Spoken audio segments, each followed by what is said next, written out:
Mahatma Phule police स्टेशनच्या हद्दीमध्ये एका ठिकाणी स्पा चालू असल्याची माहिती वरिष्ठ पोलीस निरीक्षक श्री परदेशी साहेब यांना मिळाली।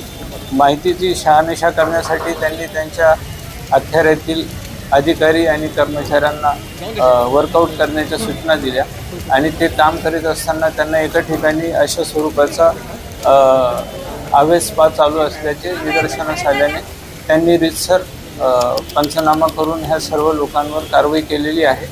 तिथे त्यांना काही महिला मिळून आलेल्या होत्या, त्या महिला त्यांनी रेस्क्यू केलेल्या आहेत तिथून आणि जे चालक होते त्यांच्यावर रीतसर गुन्हा दाखल करण्यात आलेला आहे। पुढील तपास वरिष्ठ पोलीस निरीक्षक परदेशी साहेब यांच्या मार्गदर्शनाखाली महात्मा फुले पोलीस करीत आहेत। यामध्ये 2 आरोपी अटक करण्यात आलेले आहेत आणि त्या तपासामध्ये जे निष्पन्न होतील त्यांनाही पुढील कारवाई करून अटक करण्याची तजवीज ठेवली आहे।